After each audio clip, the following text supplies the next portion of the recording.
It was the end of the first day back at school after the long summer holidays, and I couldn't wait for it to be over. The holidays had been so much fun. We had spent most of the time at the beach, and it was all I could think about. As I walked home, my mind was full of wonderful memories. Suddenly, out of the corner of my eye, I noticed a homeless family on the other side of the street. I was about to keep on walking, but something made me stop. In that moment, I realized just how lucky I was. I had a fabulous life compared to that poor family. I crossed the street and went over to where they were standing. I put my hand into my pocket and pulled out a $20 bill. They had a son about my age. I handed the money to him, and as he took it out of my hand, he looked up and smiled at me. I nearly gasped out loud. He had the most beautiful eyes I had ever seen. But before I go on, you won't forget to like and subscribe and hit that notification bell, will you? Thank you, miss. You're welcome. I haven't seen you here before. Do you live around here? We recently moved to this area. We used to live on the other side of town. Oh, well, that's why I wouldn't have seen you then. Will you be here tomorrow? I might see you again on my way home from school. He seemed a little bit embarrassed, especially when the man beside him started speaking to me. It's very kind of you, young lady. We really appreciate it. Don't we, Toby? The boy nodded. This is my dad. Pleased to meet you. Well, I'd better be getting off home now. See you tomorrow. I gave them a wave and walked off up the street.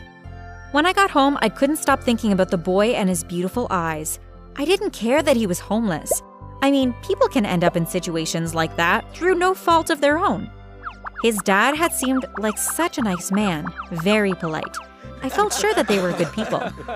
When the bell went at the end of school the following day, I rushed straight out of the school gates and headed towards where the boy and his family had been the day before.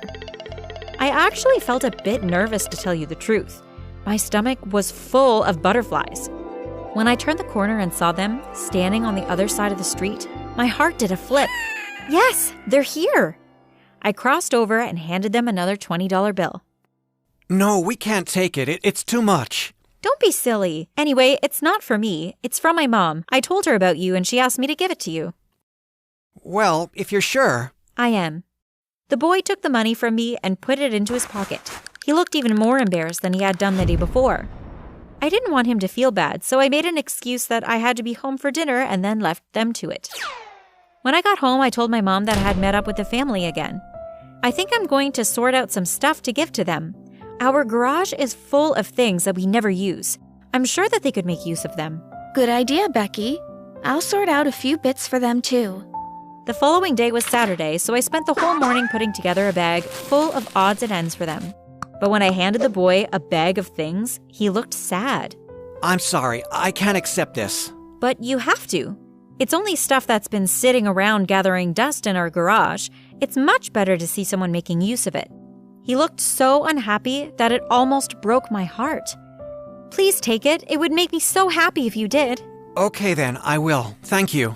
He looked up and smiled at me. I felt like I was on cloud 9. My heart started beating 10 to the dozen and my stomach flipped over.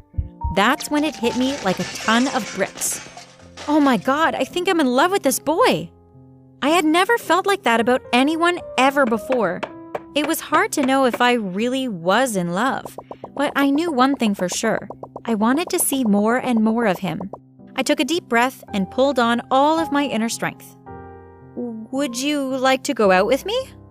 I waited for what seemed like an eternity for him to answer, but when I heard what he said, my heart nearly broke in two.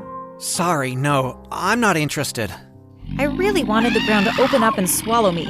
I mumbled something about having errands to run and ran off home. When I got home, I ran up to my room and threw myself onto my bed. I buried my head into the pillow and started sobbing and sobbing. I couldn't believe that he didn't want to see me. I had thought we had been getting on really well. I'd obviously misread the signs badly. On Monday morning, I pretended to my mom that I had a stomachache. I really don't feel that good, Mom. Well, maybe you should take the day off school. You go back up to bed, and I will call the principal and let him know. I know it wasn't nice of me to lie to my mom, but I just couldn't face seeing everyone at school. My eyes were swollen from crying so much, and I knew my friends would keep on and on at me until they found out what was the matter with me. I just needed a few more days to get over him, and then I would be fine. In the meantime, I just stayed in my room, hiding from everyone. By Wednesday evening, I was starting to feel a bit better. I was still very sad that he had rejected me, but I felt that I would be able to go back to school. I'm feeling a lot better today, Mom. I'm sure I'll be fine to go to school tomorrow. Oh, that's good, Becky. You had me worried there for a while. There's no need to worry, Mom. I'm fine, honestly. After dinner, I went back up to my room. I switched on my laptop and was about to start some work when I heard a knocking at my window. What's that?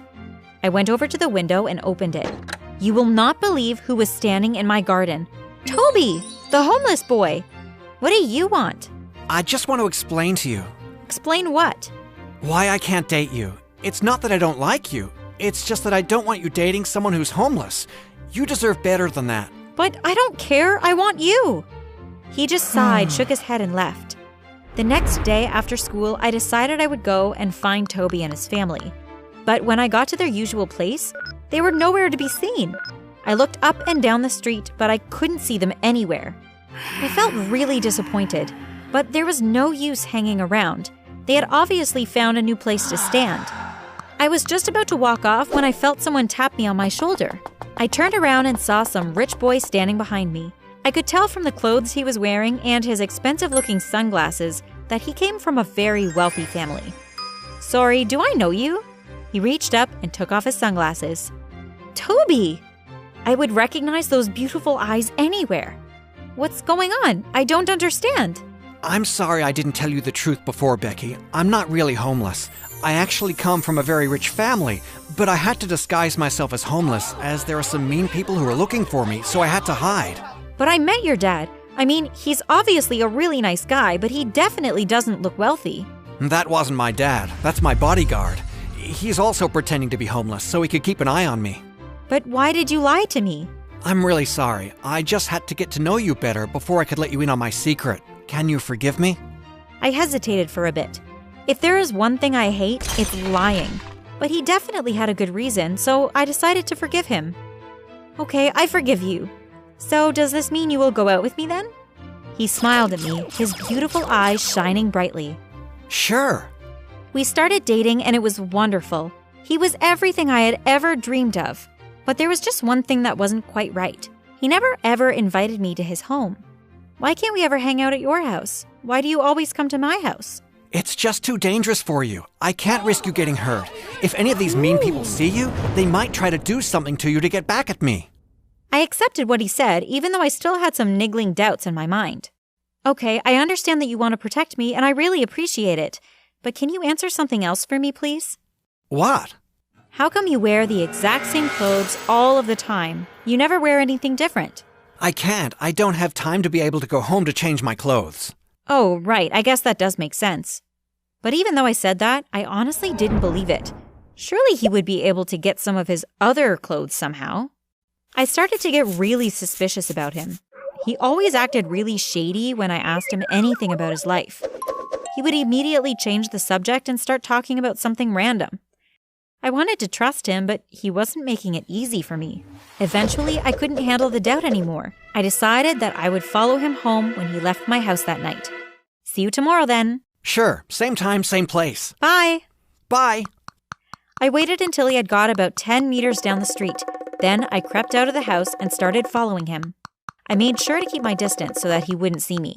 At one point, he turned to look back, but I managed to duck between two parked cars. I was surprised to see that he was heading towards the place where I had first met him. I wonder why he's going there. He stopped and I watched as he changed out of his clothes and into the ragged old clothes that he had worn before. Then I noticed his bodyguard walking over to him. Where have you been, son?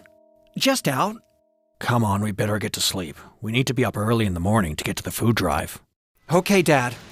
I was completely shocked at what I had just heard. So that man is his father. He's not a bodyguard. And if they're so rich, why would they be going to a food drive? I'm beginning to think that he actually is homeless.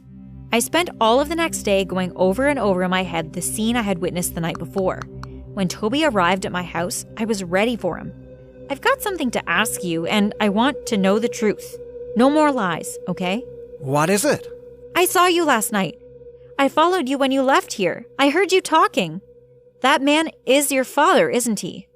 He sighed. Yes, it was all a lie, but I only did it because I'm in love with you. I didn't want you dating a homeless boy. I hesitated for a second. You're in love with me? He reached out and took hold of my hands. I have been in love with you since the moment I laid eyes on you. I could feel the heat in my cheeks as I blushed bright red. Promise me you will never lie to me again. I swear. Now I want you to do something for me. What? I want you to go and change into your real clothes, and I want you to come back here with your dad. I want my parents to meet the real you and your family. But won't they hate me? No, they won't. He looked unsure, but he agreed to do as I had asked. About 30 minutes later, there was a knock at the door. When I opened it, Toby and his dad were standing there. Hello, come in. I led them through to the kitchen where my parents were sitting having a cup of tea. Mom, Dad, I want you to meet Toby's dad. I could see the look of surprise on my parents' faces, but they quickly hid it. Sit down, sit down. Let me get you a cup of tea. Toby looked at me and I smiled at him. Do you take sugar? Toby's dad told my parents all about how he had lost his job, and that's why they had ended up on the streets. You could see that he was an honest, hard-working man that had just had a run of bad luck. I might be able to help you out. We're looking for a handyman come gardener. I'm so busy at work that I never have time to get anything done around here. Would you be interested in the job? Yes. Yes, definitely. Thank you so much. I thought nobody would ever give me a chance again. Well, that's settled then. You can start on Monday. Once Toby's dad started working, there was no need for Toby to be out begging. I'm going back to school, Becky. Actually, I'm starting at your school. When the other girls at school found out that Toby was my boyfriend, they were all really jealous. I can't believe you're dating Toby. He is literally the kindest, funniest, and most handsome boy in the school. How did you get him? I winked. I snagged him off the streets. They all started laughing, but little did they know that I wasn't kidding.